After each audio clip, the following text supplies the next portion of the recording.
तो hello friends, कैसे हैं आप लोग। उम्मीद करता हूं कि आप लोग बहुत अच्छे होंगे और अच्छे से स्टडी आप लोग अभी कर रहे होंगे। तो दोस्तों, आज के इस वीडियो में चैप्टर 5 देख सकते हैं कि जिसका नाम है एपी यानी कि समांतर श्रेणी। उसका आज हम लोग क्या करेंगे, तो प्रश्नावली 5.1 का आज हम लोग फर्स्ट क्वेश्चन को सॉल्व करेंगे, ठीक है। और सॉल्व करने से पहले मैं आप लोग कुछ बता दूं बेसिक चीजें जो आप लोग को इस चैप्टर में मालूम होना बहुत ही जरूरी है। सबसे पहले हम लोग क्या करेंगे, तो कुछ इसमें जो है ना हम लोग बेसिक चीज जान लेते हैं, यानी कि एपी का फुल फॉर्म जान लेते हैं और डी को क्या बोलते हैं, A1 को क्या बोलते हैं, ये सब पहले जान लेते हैं क्योंकि ये सब जानना बहुत ही जरूरी है। देखिए, सबसे पहले एपी का फुल फॉर्म क्या हो जाएगा, तो वो हो जाएगा अर्थमेटिक प्रोग्रेशन। यहाँ पे क्या हो जाएगा, लिख देता हूँ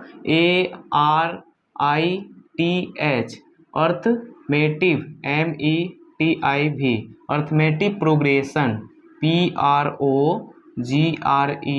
PROGRESSION। ये हो गया इसका फुल फॉर्म, यानी कि अर्थमेटिक प्रोग्रेशन, और इसका हिंदी में हो गया समांतर श्रेणी। तो आप लोग यहाँ पे समझ गए। और उसके बाद अब आता है डी, यानी डी को हम लोग क्या बोलते हैं, तो डी को बोलते हैं सार्वआंतर।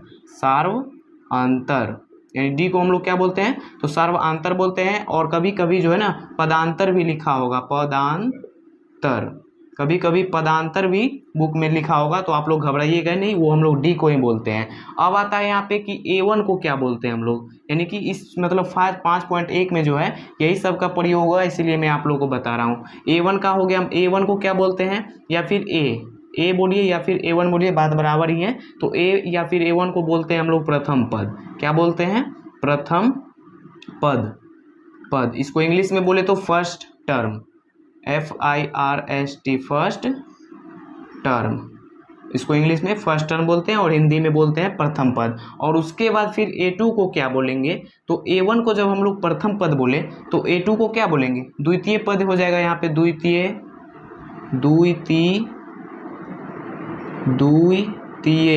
पद।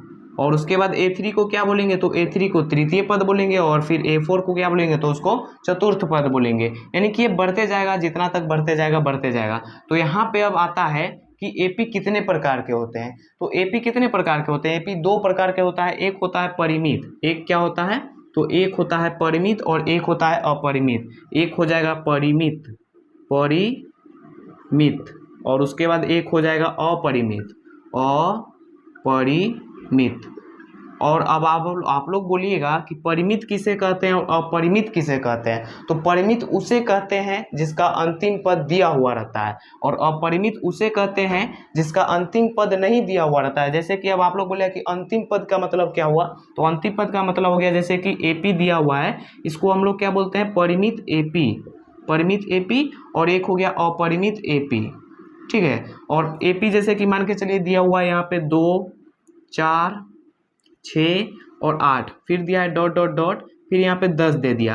अब आप लोग यहाँ पे देखिए इसका अंतिम पद दिया हुआ है ना, यहाँ पे देखिए अंतिम पद 10 दिया हुआ है, इसीलिए हम लोग इसको परिमित एपी बोलते हैं। और इसमें अगर आ जाए एग्जाम्पल में कि 2, 4, 6 और यहाँ पे फिर हो जाएगा 8, और उसके बाद यहाँ पे डॉट, उसके बाद यहाँ पे कुछ नहीं है, यानी आगे कुछ नहीं दिया हुआ है, तो इसीलिए हम लोग इसको बोलते हैं अपरिमित एपी।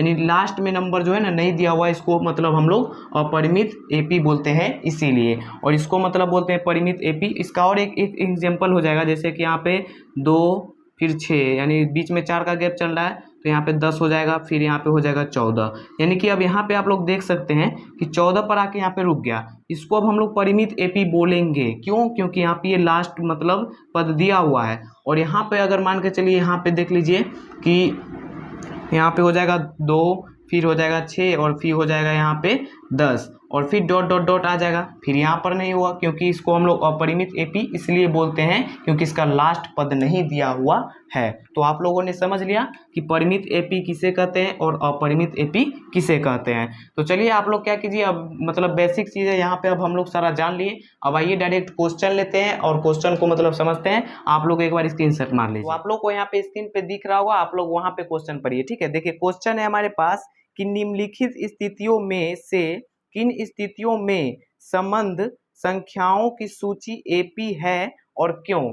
यानी कि एक सूची हम लोग को यहाँ पे, यानी कि एक नंबर में जितने भी क्वेश्चन हैं उन सारे क्वेश्चन से हम लोग को एक सूची प्राप्त होगा, ठीक है। और उस सूची में हम लोग को ज्ञात करना है कि एपी में है या फिर एपी में नहीं है। तो अगर एपी में होगा तो आखिर क्यों है वो हम लोग को बता देना है, बस हो जाएगा। यानी कि एक नंबर आइए सॉल्व करते हैं। तो सबसे पहले क्वेश्चन पढ़ लेते हैं। क्वेश्चन है कि प्रत्येक किलोमीटर के बाद का टैक्सी का किराया जबकि प्रथम किलोमीटर के लिए किराया 15 रुपया है और प्रत्येक अतिरिक्त किलोमीटर के लिए किराया 8 रुपया है। सबसे पहले यहाँ पे बोल रहा है कि प्रथम किलोमीटर, यहाँ पे जबकि प्रथम किलोमीटर के लिए कितना भरा है, यानी किराया कितना है, तो बोल रहा है 15 रुपया। और उसके बाद बोल रहा है कि उसके बाद प्रत्येक अतिरिक्त, यानी कि अतिरिक्त का मतलब 1 किलोमीटर और आगे जाइएगा, फिर 1 किलोमीटर और आगे जाइएगा तो 8-8 रुपया ऐड करते जाएंगे, यानी कि जोड़ते चले जाएंगे। तो आइए यहाँ पे समझाता हूँ ठीक से, ठीक है।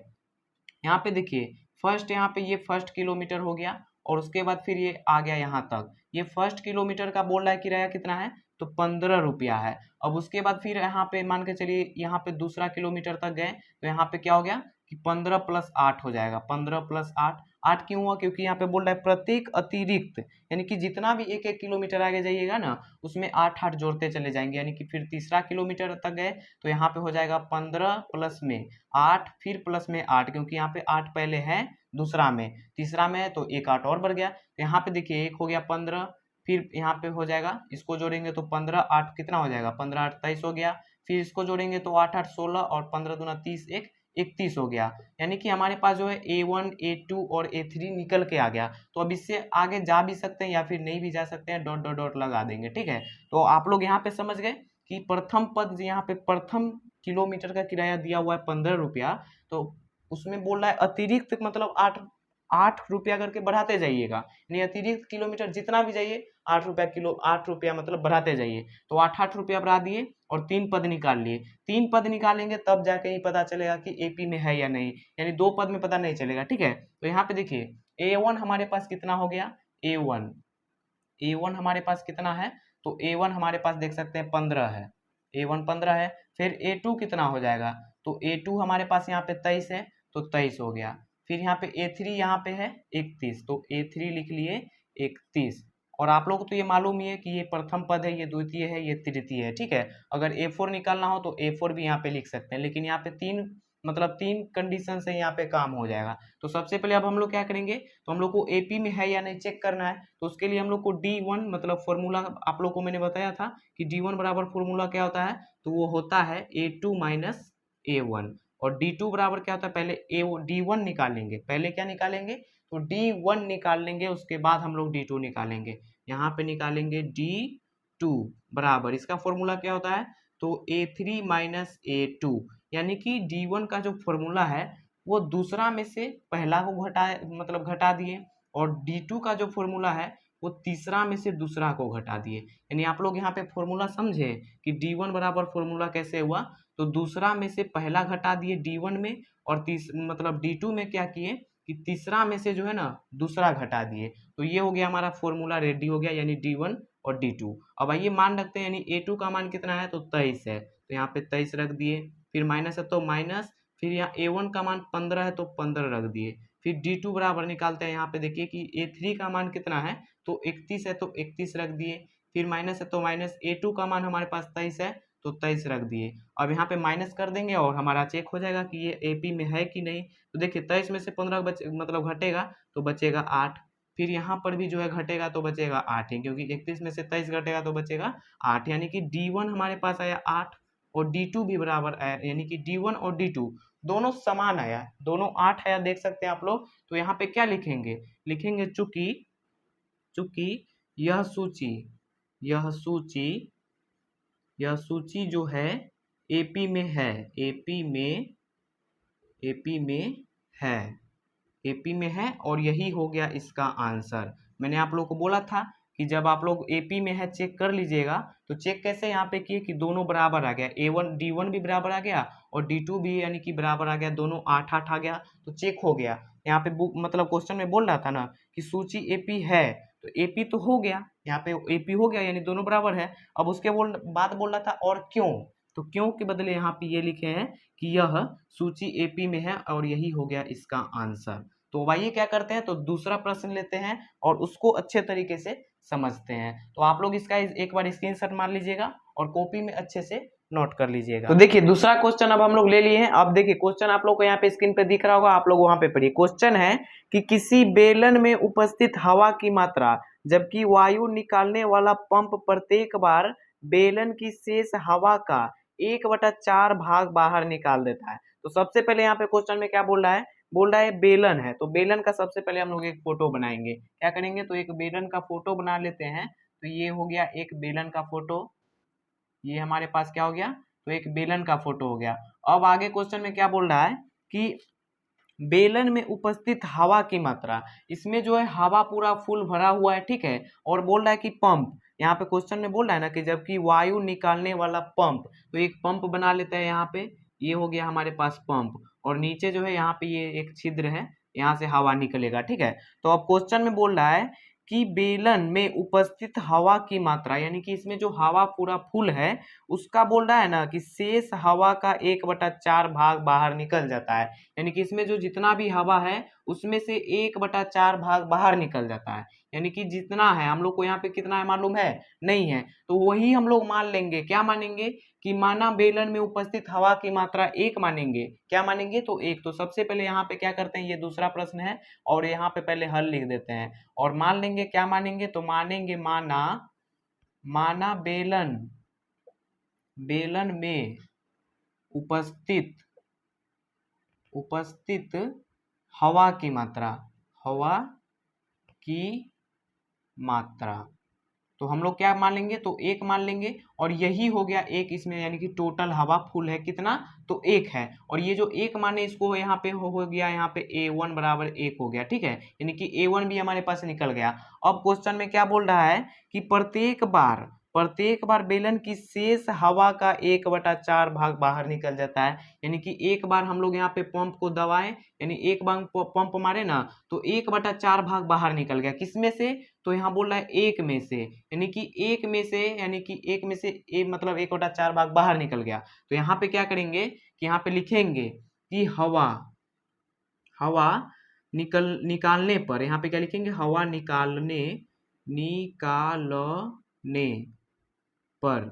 निकालने पर लिख के उसके बाद क्या करना है कि एक बोल रहा है। उसके बाद क्या बोल रहा था यहाँ पे कि 1 है, यहाँ पे टोटल हवा कितना है, तो 1 है। और बोल रहा है कि 1 का 1/4 भाग निकल गया। 1 का मतलब क्या हो गया, तो गुना हो गया, यानी 1 का 1/4 भाग बाहर निकल गया। तो 1/4 भाग बाहर निकाल दिए। देखिए अब इसको क्या करेंगे, तो गुना कर लेंगे, तो हो जाएगा 1/4, क्योंकि 1 गुना 1 करेंगे तो 1, और 4 बटा में है तो बटा में 4। अब देखिए हमारे पास 1/4 आ गया यहाँ पे। तो 1/4 जो आया, उसके बाद अब हम लोग क्या करेंगे कि A2 निकालेंगे। अब A2 कैसे निकालेंगे, आइए इसको जानते हैं। देखिए अब यहाँ पे हमारे पास 1/4 जो है ना, ये इसको देखिए 1 में से A2 मतलब क्या करेंगे, A2 कैसे निकलेगा, तो 1 में से 1/4 भाग बोल रहा था बाहर निकल गया। तो यहाँ पे पहले बाहर जो निकला तो उसको माइनस किए, अब करेंगे यहाँ पे A2 में करेंगे, तो यहाँ पे 1 में से 1/4 भाग माइनस कर दिए। वो क्यों किए, क्योंकि बोल रहा है कि जितना भी हवा है ना उसका 1/4 भाग बाहर निकल गया। बाहर निकलने का मतलब माइनस कर देंगे। तो यहाँ पे माइनस ये करते हैं, यानी कि इसको जब सॉल्व करेंगे तो 4 और 1 का एलसीएम लेंगे तो कितना होगा, 4 ही होगा। और उसके बाद देखिए 1 से भाग देंगे 4 में तो 4, और 4 गुना 1 करेंगे तो 4, यानी कि 4 माइनस हो गया यहाँ पे 1, और जब इसको सॉल्व करेंगे तो 3 बटा में आ गया 4। अब देखिए यहाँ पे हमारे पास A2 निकल के गया है 3 बटा में 4, यानी कि यहाँ पे जो 1 था, यहाँ टोटल हवा 1 था, अब 3 बटा में 4 हो गया। तो अब जाके अब हम लोग क्या करना है कि 3/4 का 1/4 मतलब 3/4 का 1/4 भाग बाहर निकल गया, यानी कि अब इसमें से 1/4 भाग बाहर निकल जाएगा। तो यहाँ पे क्या लिखेंगे फिर से कि हवा निकालने पर, फिर से निकलेगा हवा निकालने पर। अब फिर से जब हवा निकालेंगे तो अब हमारे पास 3/4 का 1/4 भाग बाहर निकल गया, तो का मतलब तो गुना हो गया। तो 3/4 यहाँ पे है और 1/4 भाग बाहर निकल गया, का मतलब गुना, और 1/4 भाग फिर से बाहर निकल गया। तो यहाँ पे इसको गुना करेंगे तो कितना हो जाएगा, 3 कम 3 और 4 चौके हो गया 16, यानी कि A3 बटा में 16 आ गया। अब हम लोग को A3 भी निकालना है, तब जाके हम लोग को मतलब AP है कि नहीं पता चलेगा। तो आइए अब हम लोग क्या करते हैं, तो यहाँ पे अब A3 निकाल लेते हैं, ठीक है। तो यहाँ पे क्या लिखेंगे A3 बराबर, और A3 कैसे निकालेंगे, तो देखिए हमारे पास अब कुल हवा यानी कि टोटल हवा हो गया 3 बटा में 4, और अब माइनस कितना करना है, तो 3 बटा में 16, यानी कि कुल हवा इसमें कितना है तो 3/4, तो यहाँ पे लिखेंगे 3/4, और माइनस कितना करना है तो 3/16, तो यहाँ पे लिखेंगे 3/16। अब इसको सॉल्व करेंगे तो कितना हो जाएगा, 4 और 16 का एलसीएम लेंगे तो हो जाएगा 16। उसके बाद देखिए 4 से यहाँ पे भाग देंगे 16 में, 4 चौके 16, और 4 फिर गुना करेंगे 3 में तो हो गया 4 तिहाई 12, फिर माइनस है तो माइनस, 16 से 16 एक बार में कटेगा, 1 गुना 3 करेंगे तो 3, तो हम हमारे पास यहाँ पे कितना आया तो 9/16 आ गया। कितना, तो A3 आ गया है 9/16। अब देखिए A1 A2 A3 हमारे पास निकल के आ गया। अब हम लोग को चेक करना है कि AP में है कि नहीं, तो हम लोग क्या करेंगे D1 और D2 निकालेंगे। तो सबसे पहले आप लोग स्क्रीनशॉट लीजिए। तो आइए क्या करते हैं, तो पहले अब D1 और D2 निकाल लेते हैं कि उसके बाद यहाँ पे पता चल जाएगा। ठीक है, तो सबसे पहले A1 कितना है, तो A1 यहाँ पे लिख लेते हैं, है हमारे पास 1, और A2 कितना है, तो A2 हमारे पास है, यहाँ पे देख सकते हैं 3/4, तो 3/4 लिख दिए।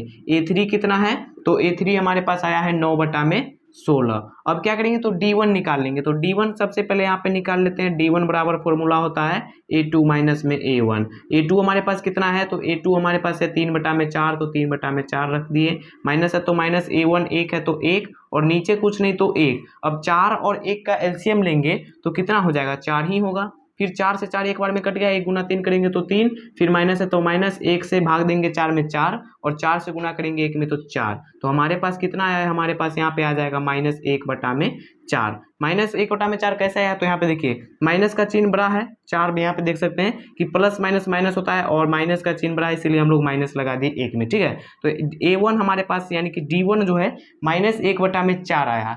तो अब हम लोग क्या करेंगे, तो D2 निकालेंगे। तो यहाँ पे सबसे पहले थोड़ा मिटा देते हैं और D2 निकाल लेते हैं। तो D2 यहाँ पे निकालेंगे, इसका फॉर्मूला क्या होता है, तो D2 बराबर होता है A3 माइनस में A2। तो A3 माइनस में A2 होता है इसका फॉर्मूला। तो आइए अब क्या करते हैं, तो मान रखते हैं। तो A3 का मान कितना है, तो A3 का मान है यहाँ पे 9/16, तो 9/16 रख दिए, फिर माइनस है तो माइनस, फिर A2 हमारे पास है 3/4। उसके बाद क्या करेंगे, तो इसका एलसीएम लेंगे 16 और 4 का, तो निकलेगा 16। उसके बाद देखिए 16 से 16 एक बार में कट गया, और 1 गुना 9 करेंगे तो 9 ही होगा, फिर माइनस है तो माइनस, 4 चौके 16, और 4 गुना 3 करेंगे तो हो गया 12। तो यहाँ पे जब घटेगा तो कितना आएगा, माइनस में 3 और बटा में 16, और यही हो गया इसका आंसर। आंसर नहीं हुआ, मतलब कि यहाँ पे आप लोग देखिए कि D1 आया है हमारे पास, D1 आया है माइनस में 1/4, और D2 आया है कितना, तो D2 आया है माइनस में 3/16। तो यहाँ पे ये बराबर है, यानी कि समान है, नहीं है। इसीलिए हम लोग इसमें क्या लिखेंगे कि चूंकि यह सूची AP में नहीं है, AP में नहीं है, और यही हो जाएगा इसका आंसर। तो उम्मीद करता हूं कि यह क्वेश्चन आप लोग काफ़ी अच्छे और सिंपल तरीके से समझ में आ गया होगा। अगर आप लोग को समझ में नहीं आया है तो एक बार और दोबारा देख लीजिएगा वीडियो को, तब जाके आप लोग कंफर्म समझ में आ जाएगा। ठीक है, चलिए मिलते हैं नेक्स्ट वीडियो में। तब तक के लिए अगर आप लोग को वीडियो अच्छी लगी हो तो वीडियो को एक लाइक कर दीजिएगा। अगर चैनल पर है तो चैनल को सब्सक्राइब करके ऑल पे क्लिक कर लीजिए, ताकि मेरा वीडियो सबसे पहले आप तक पहुंचे। चलिए मिलते हैं नेक्स्ट वीडियो में, तब तक के लिए बाय बाय।